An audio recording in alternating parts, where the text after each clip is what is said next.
Hello दोस्तों, आपका हार्दिक स्वागत है आपके अपने YouTube चैनल स्पिरिचुअल हब में। राजा दशरथ की मृत्यु। श्रवण कुमार के वृतांत को समाप्त करने के पश्चात राजा दशरथ ने कहा, कौशल्ये, मेरा अंतिम समय अब निकट आ चुका है, मुझे अब इन नेत्रों से कुछ भी दिखाई नहीं दे रहा। राम को अब मैं कभी नहीं देख सकूंगा। मेरी समस्त इंद्रियां मुझसे विदा हो रही हैं। मेरी चेतना शून्य हो रही है। हा राम, हा लक्ष्मण, हा पुत्र, हा सीता, हाय कुलघतिनी कैकेयी। कहते कहते राजा दशरथ की वाणी थम गई।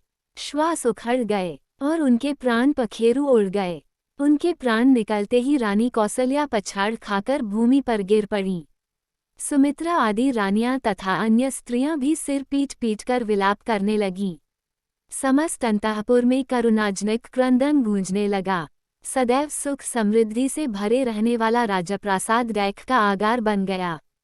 चैतन्य होने पर कौसल्या ने अपने पति का मस्तिष्क अपनी जंघाओं पर रख लिया और विलाप करते हुए बोली, हा दुष्ट कैकेयी, तेरी कामना पूरी हुई। अब तू सुखपूर्वक राज्य सुख को भोग।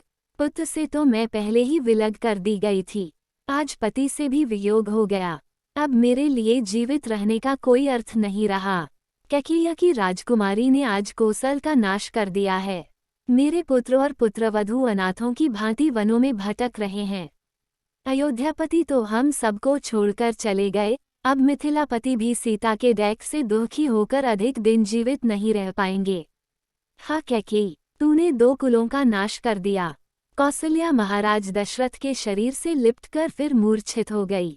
प्रातःकाल होने पर रोते हुए मंत्रियों ने राजा के शरीर को तेल के कुंड में रख दिया। राम के वियोग से पूर्व में ही पीड़ित अयोध्यावासियों को महाराज की मृत्यु के समाचार ने और भी दुखी बना दिया। राजा की मृत्यु के समाचार प्राप्त होते ही समस्त व्यथित मंत्री, दरबारी, मार्कंडेय, मौद्गल, वामदेव, कश्यप तथा जाबाली वशिष्ठ के आश्रम में एकत्रित हुए। उन्होंने ऋषि वशिष्ठ से कहा, हे महर्षि, राज सिंहासन रिक्त नहीं रह सकता, अतः किसी रघुवंशी को सिंहासनाधीन कीजिए।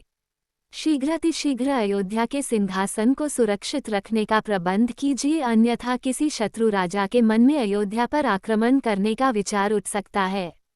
वशिष्ठ जी ने कहा, आप लोगों का कथन सत्य है। स्वर्गीय महाराज के द्वारा भरत को राज्य का उत्तराधिकारी घोषित किया ही जा चुका है। अतः मैं भरत को उनके नाना के यहाँ से बुलाने के लिए अभी ही किसी कुशल दूत को भेजने की व्यवस्था करता हूँ। तत्काल राजगुरु वशिष्ठ ने सिद्धार्थ, विजय, जयंत तथा अशोकनंदन नामक चतुर दूतों को बुलवाकर आज्ञा दी कि शीघ्र कैकेयी जाओ और मेरा ये संदेश भरत और शत्रुघ्न को दो कि तुम्हें अत्यंत आवश्यक कार्य से अभी अयोध्या बुलाया है। ध्यान रखो कि वहां पर राम, लक्ष्मण और सीता को वन भेजने का या महाराज की मृत्यु का वर्णन कदापि मत करना।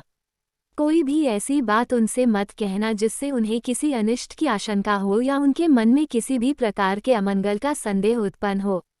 राजगुरु वशिष्ठ की आज्ञा पाते ही चारों दूतों ने वायु के समान वेग वाले अश्वों पर सवार होकर कैकेयी देश के लिए प्रस्थान किया। मालिनी नदी पार करके हस्तिनापुर होते हुए पहले पांचाल और फिर वहां से शरदिंद देश पहुंचे। वहां से वे इक्षुमती नदी को पार करके वाहलीक देश पहुंचे। फिर विपाशा नदी पार करके कैकेयी देश के गिरिव्रज नामक नगर में पहुंच गए।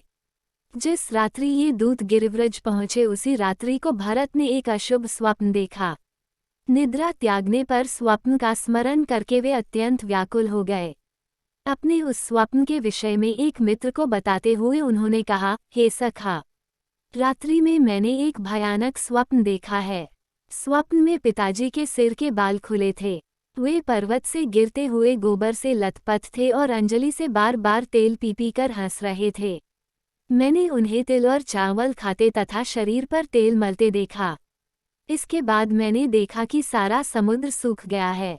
चंद्रमा टूटकर पृथ्वी पर गिर पड़ा है। पिताजी के प्रिय हाथी के दांत टूट आए हैं। पर्वतमालाएं परस्पर टकराकर चूर चूर हो गई हैं और उससे निकलते हुए धुएं से पृथ्वी और आकाश काले हो गए हैं। मैंने देखा कि राजा गधों के रथ में सवार होकर दक्षिण दिशा की ओर चले गए। ऐसा प्रतीत होता है कि यह स्वप्न किसी अमंगल की पूर्व सूचना है। मेरा मन अत्यंत व्याकुल हो रहा है। भरत ने स्वप्न का वर्णन समाप्त किया ही था कि अयोध्या के चारों दूतों ने वहां प्रवेश कर उन्हें प्रणाम किया और गुरु वशिष्ठ का संदेश दिया, हे राजकुमार, गुरु वशिष्ठ ने अयोध्या की कुशलता का समाचार दिया है तथा आपसे तत्काल अयोध्या चलने का आग्रह किया है। कार्य अत्यावश्यक है, अतः आप तत्काल अयोध्या चलें।